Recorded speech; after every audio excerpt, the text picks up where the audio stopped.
Welcome to news అడ్డా. నేను శ్రీ సౌజన్య. ముందుగా headlines. Singareni భరోసా యాత్ర ప్రారంభించిన తెలంగాణ బీజేపీ.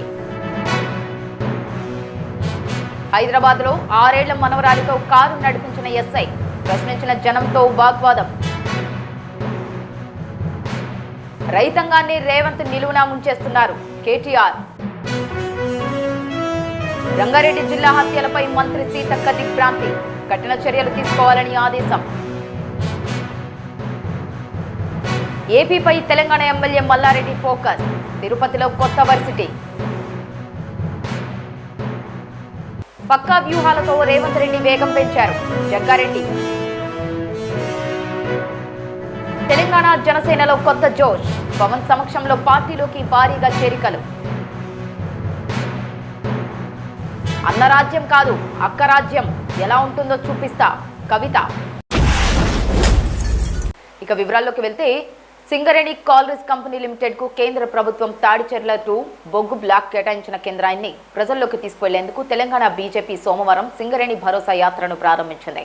హైదరాబాద్లోని పార్టీ రాష్ట్ర కార్యాలయం నుంచి కేంద్ర బొగ్గు గనుల శాఖ మంత్రి జి కిషన్ రెడ్డి, బీజేపీ రాష్ట్ర అధ్యక్షుడు ఎన్ రామచంద్రరావు తదితర నేతలు ఈ 2 రోజుల యాత్రకు శ్రీకారం చుట్టారు. అనంతరం ఖమ్మం జిల్లాకు చేరుకున్న వారికి పార్టీ శ్రేణులు ఘన స్వాగతం పలికాయి. కేంద్ర మంత్రి కిషన్ రెడ్డి మాట్లాడుతూ, తాడిచెర్ల 2 బొగ్గు బ్లాక్ను సింగరేణికి కేటాయించడం చరిత్రాత్మక నిర్ణయమని అన్నారు. సుప్రీంకోర్టు తీర్పు ప్రకారం బొగ్గు బ్లాకులు వేలం ద్వారా కేటాయించాల్సి ఉన్నప్పటికీ చట్టపరమైన అవకాశాలను పరిశీలించి న్యాయ సలహా తీసుకున్న అనంతరం మోదీ ప్రత్యేకంగా ఈ బ్లాక్ను సింగరేణికి కేటాయించే నిర్ణయం తీసుకున్నారని తెలిపారు. ట్రేడ్ యూనియన్ల విజ్ఞప్తి మేరకు తాను ప్రధానితో చర్చించి ఈ కేటాయింపును సాధించామని చెప్పారు. చట్టాన్ని రక్షించాల్సిన ఓ పోలీస్ అధికారి బాధ్యతారహితంగా ప్రవర్తించి తీవ్ర విమర్శల పాలయ్యారు. తన 6 ఏళ్ల మనవరాలి చేతికి కారు స్టీరింగ్ ఇచ్చి రద్దీ రోడ్డుపై డ్రైవింగ్ చేయించడం వివాదాస్పదంగా మారింది. ఈ ఘటనకు సంబంధించిన వీడియో సోషల్ మీడియాలో వైరల్ కావడంతో ఉన్నతాధికారులు స్పందించి సదరు సబ్ ఇన్స్పెక్టర్పై క్రిమినల్ కేసు నమోదు చేశారు.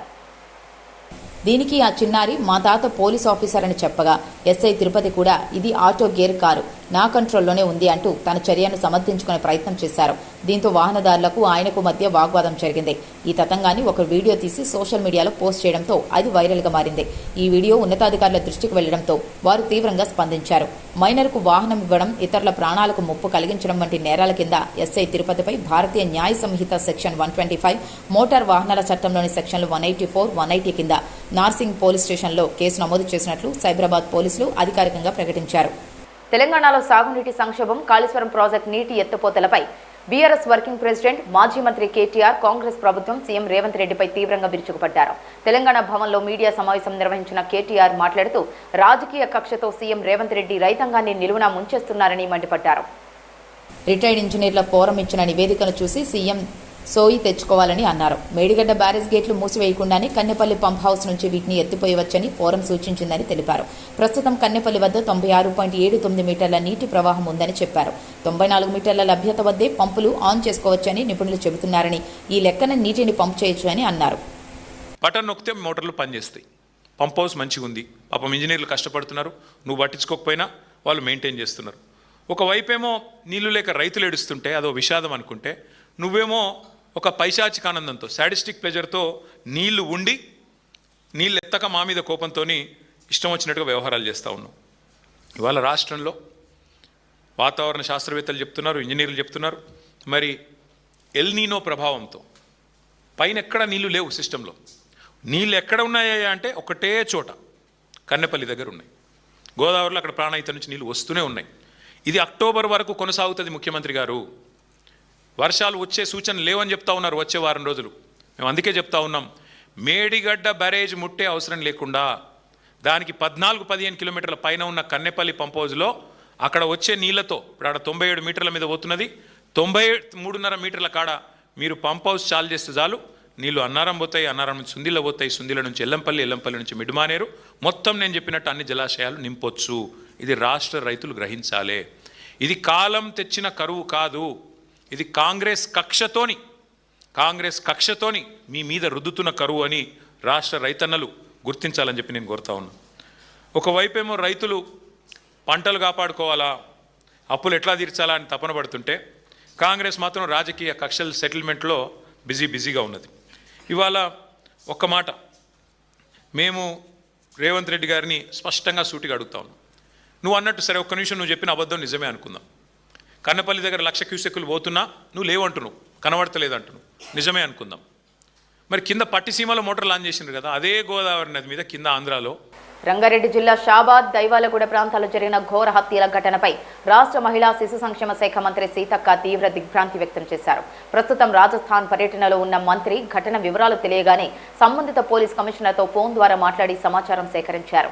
నిందితుడిపై అత్యంత కఠిన చర్యలు తీసుకోవాలని, కేసు దర్యాప్తును వేగవంతం చేయాలని పోలీసు అధికారులను మంత్రి ఆదేశించారు. బాధిత కుటుంబానికి ప్రభుత్వం అన్ని విధాలా అండగా ఉంటుందని భరోసా ఇచ్చారు.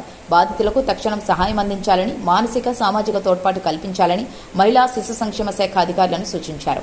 మహిళలు, పిల్లల భద్రతకు తమ ప్రభుత్వం అత్యధిక ప్రాధాన్యత ఇస్తోందని, నేరస్తులు ఎంతటి వారైనా చట్టం నుంచి తప్పించుకోలేరని సీతక్క హెచ్చరించారు.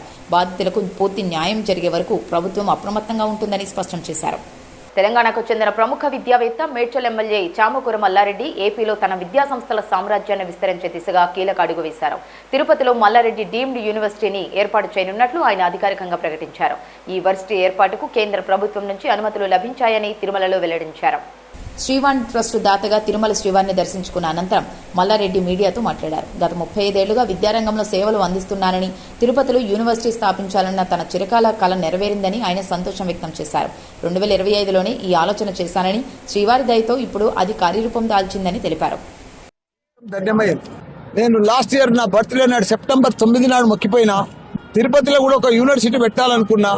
భగవంతుడు నా బర్త్డే నాడే నాకు బర్త్డే కానుక మాదిరిగా నేను కిందికి పోగానే మంచి ల్యాండ్ బిల్డింగ్లతో సహా పాత శ్రీ కాలేజీ నాకు ఇప్పించేసిన భగవంతుడు.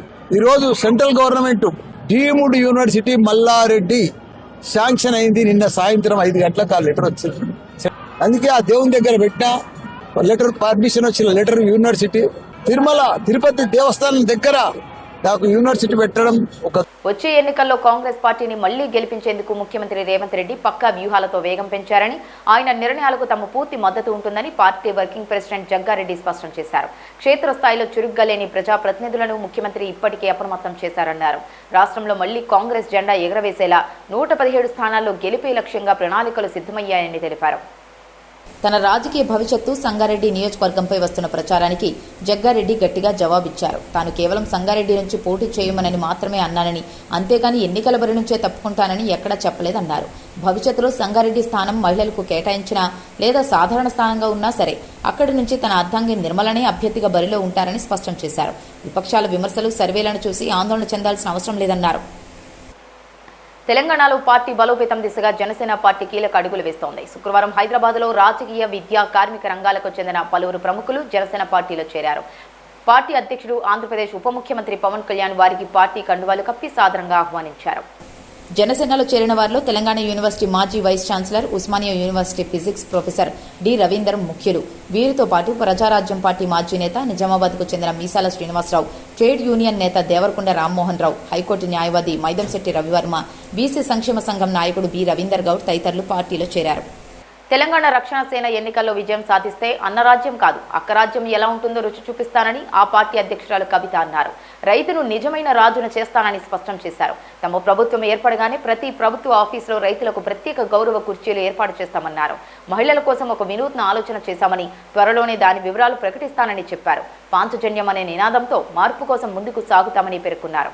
భద్రాద్రి కొత్తగూడెం జిల్లా అశ్వారావుపేట మండలంలోని కొత్త గంగారం తదితర ఆదివాసీ గ్రామాల్లో పర్యటించిన కవిత స్థానికుల జీవన విధానాన్ని, సమస్యలను స్వయంగా పరిశీలించారు. ఈ సందర్భంగా ఆమె మాట్లాడుతూ, వెనుకబడిన గిరిజనుల హక్కుల సాధన కోసమే తాను తెలంగాణ రక్షణ సేనను స్థాపించానని, ఇక్కడికి వచ్చింది రాజకీయాల కోసం కాదని, ప్రజా సమస్యల పరిష్కారం కోసమేనని స్పష్టం చేశారు. ఇవి ఇప్పటి వరకు ఉన్న బులెటిన్ అప్డేట్స్. మరొక బులెటిన్తో మళ్ళీ కలుసుకుందాం. అంతవరకు సెలవు, నమస్కారం.